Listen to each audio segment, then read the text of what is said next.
When I say hello, you say check. Hello, check. Hello, check. Okay. I think it's established now we can be heard clearly. Yeah, if no one else, at least I can hear you. Right. As long as someone can be heard clearly. We will now give you some fun facts about money. Yeah, I also just learnt about them this morning. And I learned it after she learned it.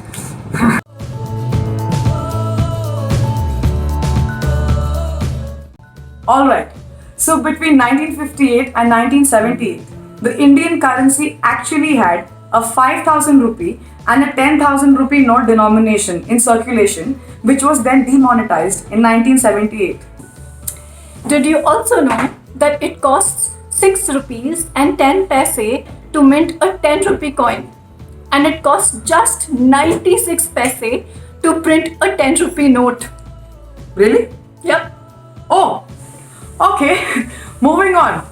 Until the middle of the 20th century, the Indian rupee was also the official currency of Kuwait, Bahrain, Qatar, and Oman, which means we could have gone there for a vacation without having to exchange our currency.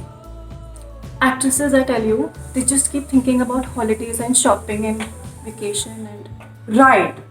And the non actors never think of these things. No. Anyway, moving on.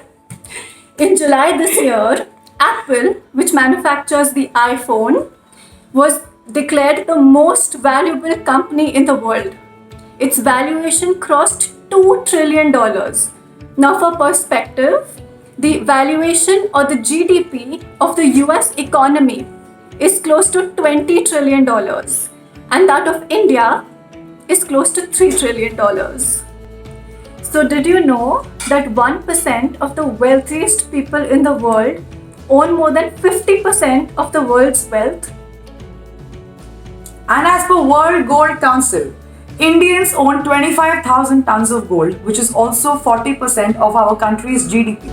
Although from personal experience, I believe the number might just be more because I have seen most Indian women only buy gold, and we might just be having little more than 25,000 tons.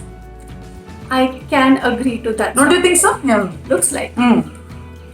Did you know that in the 19th century, most countries linked the value of money to gold? This was known as the gold standard. So if a country wanted to print more money, it had to acquire more gold. Now, after the gold standard was abolished, countries are now restricted to print money to the extent of, do you want to take a guess? Yeah. Absolutely nothing. So the interesting question I have here is that the central banks can print without any restriction. Yes, in a way they can. So this pandemic actually has had a very adverse effect on all economies in the world. And to counter this effect, most central banks have gone on a printing spree. Now, printing spree means there is more money circulating in the economy. This, coupled with the fact that most Western countries, maybe from Europe and even USA for that example, have very, very low interest rates, which in many cases is also zero. Now, this means that the cost of borrowing is almost like borrowing for free. Now, one school of thought is that this almost free money is what is getting invested into the equity markets. So it is only because of this that the equity markets are going up, but this means that actually the equity markets are not fundamentally strong.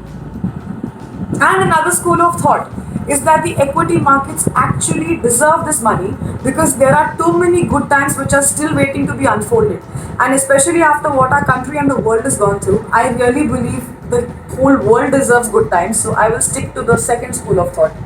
And that also brings me to the question, does this make me a bear? No, that makes you a bull. So I have always had a question. Why is there a charging bull? On Dalal Street, or for that matter, even on Wall Street in New York. Why is there a charging bull? Okay, so bulls and bears, or bullish and bearish, are actually used to describe the sentiment of two kinds of investors. And they are so called because of the way that these two animals attack. Now, my partner here is going to demonstrate. Alright. the way that they attack. Now, bulls usually thrust their horns upward in the air when they want to attack their victim. Similar to when an investor expects the markets to go up. Oh. Right. Which is why. Right, I'm good at this. Next, bears usually swipe downward to attack their victim. Similar to investors who believe Think that the markets will go down. See? Ahead of me already. Yes. So hence the name bull and bear.